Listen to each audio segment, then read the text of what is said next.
ఒడిశాలో అరుదైన అద్భుతమైన దృశ్యం ఆవిష్కృతమైంది. గంజాంలోని ఋషికొల్య నది ముఖద్వారం వద్ద 7 లక్షల తాబేళ్లు ఒకేసారి కనిపిస్తూ ఉండటం ఒక రకంగా ప్రతి ఒక్కరిని ఆశ్చర్యానికి గురి చేస్తోంది. ఈ తాబేళ్లకు సంబంధించిన వీడియోలు కూడా సోషల్ మీడియాలో తెగ వైరల్ అవుతున్నాయి.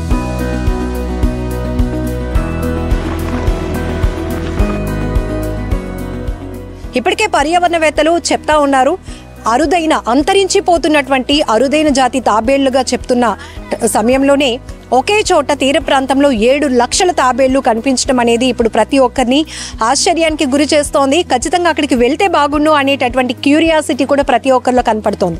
ఇప్పటికే మనం చూస్తున్నాం, విశాఖ బీచ్ లాంటి ప్రాంతంలో అప్పుడప్పుడు తాబేళ్ల కలేబరాలు కనిపిస్తూ ఉండటం, అక్కడ చూసిన ఆ పరిస్థితి కూడా అయ్యో ఇప్పటికే అంతరించిపోతున్నాయి, అలాంటిది ఉన్నటువంటి కొద్దిపాటి సంఖ్యవి కూడా చనిపోతూ తీరానికి కొట్టుకొస్తున్నాయే అనేటటువంటి బాధ మత్స్యకారుల్లోనూ కనపడుతోంది. వాటికి సంబంధించి జంతు ప్రేమికుల్లో కూడా కనిపిస్తూ ఉంది.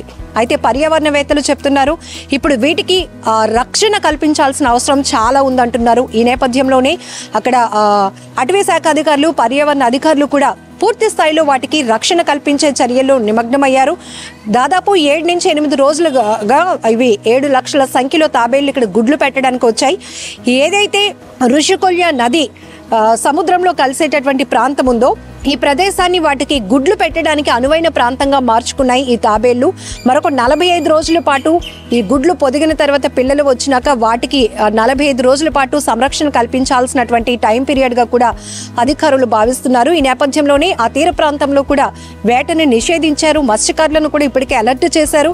అలానే ఒడిశా అనేటప్పటికీ టూరిజం ప్లేస్ కాబట్టి, బాగా పాపులర్ కాబట్టి టూరిస్టులు కూడా అటువైపు వెళ్లే అవకాశం లేకుండా, తాబేళ్లను డిస్టర్బ్ చేసేటటువంటి పరిస్థితి లేకుండా పూర్తి స్థాయిగా కంచెగా ఒక ప్రొటెక్షన్ వాల్ లాగా ఏర్పాటు చేయడం కూడా జరిగింది. ఇప్పటికే మెరైన్ అండ్ బీచ్ అధికారులు కూడా పూర్తి స్థాయిలో వాటిని రక్షణ కల్పించడానికి కంచె దగ్గర వాళ్ళు పూర్తి స్థాయి సెక్యూరిటీ కూడా కల్పిస్తూ ఉన్నారని చెప్పొచ్చు.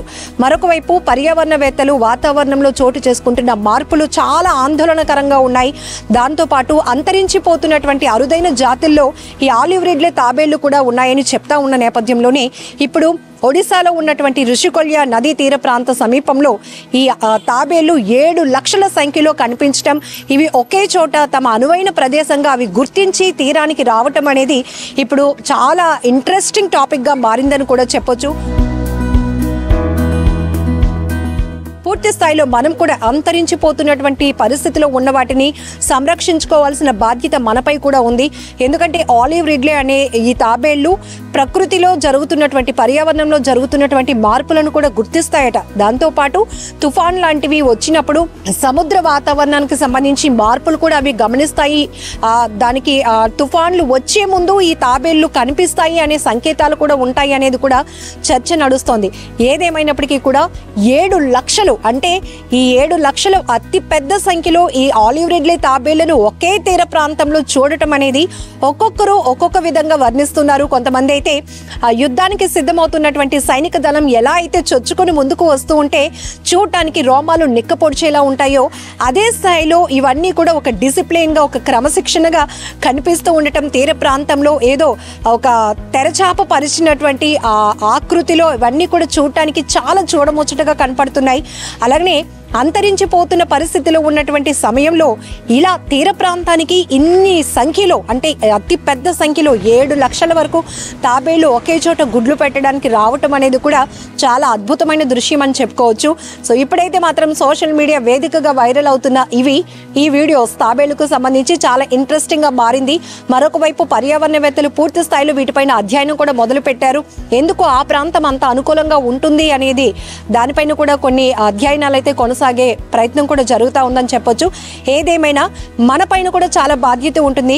వాటిని ఏదో చెదరగొట్టాలండం, వాటికి హాని చేయాలి అనే ఆలోచన కాకుండా అవి ఏవైతే తమకు అనుకూలంగా ఉన్న ప్రదేశాన్ని గుర్తించి గుడ్లు పెట్టడానికి వచ్చాయో పిల్లల్ని పొదిగి అవి పైకి మళ్ళీ సముద్రం లోపలికి వెళ్లే వరకు వాటిని డిస్టర్బ్ చేయకుండా ఉండాల్సిన బాధ్యత కూడా మనపై ఉంది.